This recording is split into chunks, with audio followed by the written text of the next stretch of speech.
बिस्मिल्लाहिर्रहमानिर्रहीम अस्सलाम वालेकुम रहमतुल्लाह। मेरा नाम डॉक्टर हुज़ैफ़ा खुर्शीद है। आज की इस वीडियो में हम बात करेंगे यूरेट क्रिस्टल्स के बारे में, यूरेट स्टोन्स के बारे में। तो ये बहुत ही अनकॉमन और रेयर स्टोन्स हैं और ये डॉग्स की एक ब्रीड है डल्मेशियन।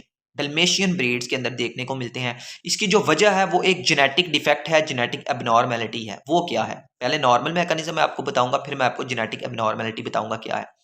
आपका पेट जो भी चीज़ खाता है वो जब इंटेस्टाइन्स में जाती है तो वहां से वो उसके सारे न्यूट्रिएंट्स जो हैं उस खाए पिए के वो ब्लड में एब्जॉर्ब होते हैं। ब्लड में एब्जॉर्ब होने के बाद एक बंडल ऑफ वेसल्स है, ब्रांचेस का एक बंडल है वेसल्स की, जो कि इस सब को लिवर की तरफ लेके जाता है।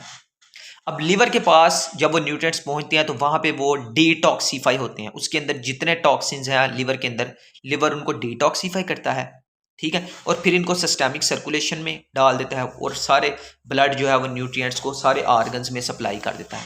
ये जो ब्रांचेस का मैंने आपको बताया ना बंडल है वेसल्स का, इसको कहते हैं hepatic portal system.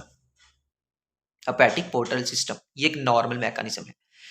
Genetic defect जो डल्मेशियन में आता है वो ये होता है कि एब्जॉर्ब जब होता है इंटेस्टाइन से ब्लड में न्यूट्रिएंट्स, वो ब्रांचेस नहीं डेवलप हुई थी बल्कि एक एबनॉर्मल वेन होती है जो इस सब को इन एब्जॉर्ब इंग्रेडिएंट्स को न्यूट्रिएंट्स को लेकर लिवर की तरफ जाती है, ठीक है। इसको कहते हैं पोर्टोसिस्टेमिक शंट। जो वेसल्स की जो बंडल्स की बजाय एक ही वेसल है, इसको कहते हैं पोर्टोसिस्टेमिक शंट। अच्छा, अब इस एबनॉर्मल वेसल की वजह से लिवर जो है वो प्रॉपरली न्यूट्रिएंट्स को डिटॉक्सीफाई नहीं कर पाता, तो टॉक्सिन ही जो है वो पूरी बॉडी को डिस्ट्रीब्यूट हो जाते हैं, जिसमें यूरिक एसिड के भी टॉक्सिन शामिल है। किडनीज पे यूरिक एसिड का इफेक्ट ज़्यादा आएगा, स्टोन्स बन जाएंगे यूरेट स्टोन्स, ठीक है। तो इस तरह से ये काज है इसकी।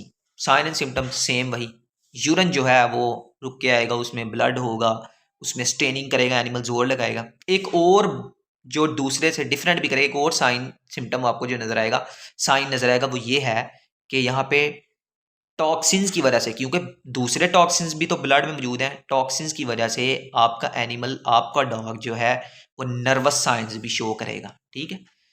ये भी साथ नर्वस साइंस भी इसके अंदर आ सकते हैं। डायग्नोसिस कैसे करेंगे आप? डायग्नोसिस में आपने साइन एंड सिम्टम्स को देखना, उसके बाद आपने जितने भी क्रिस्टल्स हैं उसके लिए सेंट्रीफ्यूज किया जाता है यूरिन को। सेंट्रीफ्यूगेशन के बाद माइक्रोस्कोप के अंदर आप एक ड्रॉप डाल के देखते हैं तो आप डिफ्रेंशिएट कर देते हैं प्रॉपर उनकी शेप से। ट्रीटमेंट इसका क्या करना चाहिए? एमरजेंसी आप ख़त्म करेंगे सबसे पहले। अगर तो यूरिन ज़्यादा ऑब्स्ट्रक्ट है तो कैथेटराइजेशन करेंगे यूरिनरी।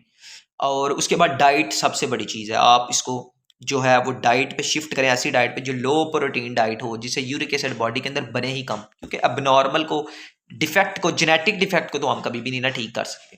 तो इसको डाइट, लो डाइट पे शिफ्ट किया जाता है। कुछ एल्यूप्रोनोल वगैरह की टैबलेट्स यूज़ की जाती हैं, ठीक है। ये वेट्स जो डिसाइड करते हैं वो ट्रीटमेंट।